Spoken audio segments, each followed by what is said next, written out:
আসসালামু আলাইকুম। জান্নাত কুকিং চ্যানেলে সবাইকে স্বাগতম। খুব সহজে গ্যাসের চুলায় কিভাবে কেক তৈরি করা যায় আজ আমি দেখাবো। নতুন যারা কেক বানানো শিখছে তাদের জন্য ইলেকট্রিক বিটার কিংবা ওভেন ছাড়া কিভাবে সহজে কেক তৈরি করা যায় আজ আমি শেয়ার করছি। এই কেকটা যে কেউ বানিয়ে নিতে পারবে, খুব সহজেই বানানো যায়। কেকটা খুবই সফট হয়, খেতে অনেক সুস্বাদু। যে কেউ ইচ্ছে করলেই তৈরি করতে পারবে। তাহলে কেক বানানো শুরু করা যাক। আমি একটা বোল নিয়েছি, এর মধ্যে দিয়ে দিচ্ছি 2টি ডিম।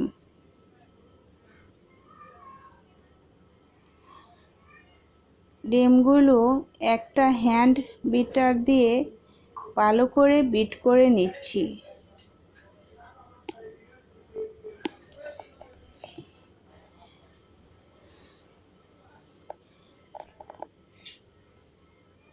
পাঁচ থেকে 6 মিনিট বিট করলেই বিট হয়ে আসবে। এখন এর মধ্যে দিয়ে দিচ্ছি হাফ কাপ চিনি। চিনিটা আমি একবারে দিয়ে দিব না, অর্ধেক চিনি এখন দিয়েছি। এটা ভালো করে বিট করে নিব যাতে চিনিগুলো তাড়াতাড়ি গলে যায়। এখন বাকি চিনিটা দিয়ে দিচ্ছি।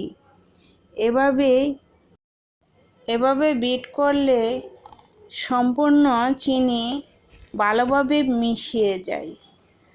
এখন স্পিড বাড়িয়ে আমি 8 থেকে 10 মিনিট ভালোভাবে মিশিয়ে নিচ্ছি। তখন একটা ফুমি ভাব চলে আসে। এই যে একটা সাদা ফুমি ভাব চলে এসেছে।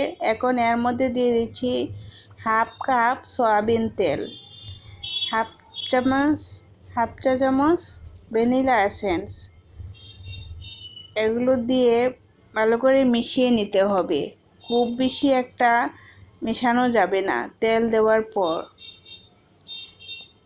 আমি এগুলো ভালো করে মিশিয়ে নিচ্ছি। এখন এর মধ্যে দিয়ে দিচ্ছি 1 কাপ ময়দা। ময়দাটা এখন আমি সম্পূর্ণ দেব না, অর্ধেক ময়দা দিয়ে দিয়েছি।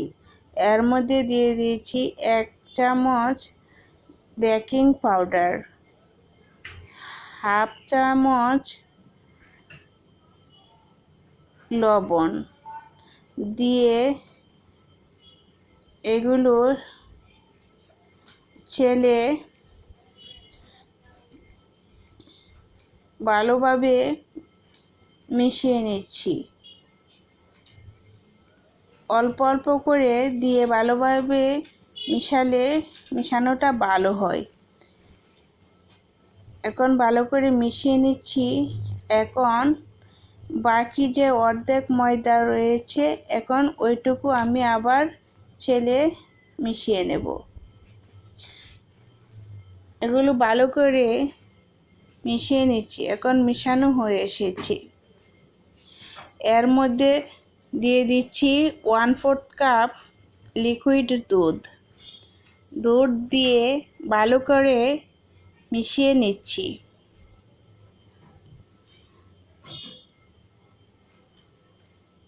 ভালো করে মিশানোর পর ব্যাটারটা এরকম হয়েছে। খুব পাতলা করা যাবে না, খুব বেশি ঘন করা যাবে না, দেখতে এরকম হতে হবে। আমি একটা ননস্টিকের কেকের মোল্ড নিয়েছি, এর মধ্যে ব্যাটারটা ঢেলে দিচ্ছি। ব্যাটারটা ঢেলে কমপ্লিট করেছি। এখন ওই দিক দিয়ে চুলায় একটা প্যান বসিয়ে দিয়েছি, একটা স্ট্যান্ড দিয়েছি। 5 মিনিট হাই হিটে রেখে গরম করেছি। এর মধ্যে মোল্ডটা দিয়েছি। এখন একটা সিলভারের ঢাকনা দিয়ে ঢেকে 30 মিনিট আমি বেক করব। কেকটা 30 মিনিটের জন্য বেক করেছি। 30 মিনিট রেখে বেক করার পর কেকটা এরকম ফুলে এসেছে দেখতে। এখন আমি একটা শাঁসলিক কাঠি দিয়ে চেক করে নিচ্ছি কেকটা সম্পূর্ণ হয়েছে কিনা। আমার কাঠিটা ফ্রেশ এসেছে, তার মানে কেকটা হয়ে এসেছে। এখন কেকটা খুলে নিচ্ছি। কেকটা খোলার পর এইরকম দেখতে হয়েছে।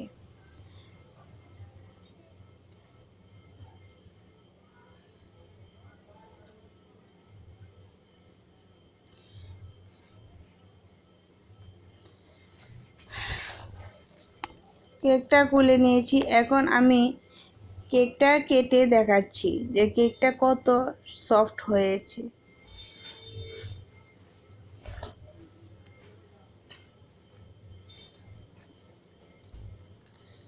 আমি কিছু সুগার বল দিয়ে কেকটা ডেকোরেশন করে নিয়েছি।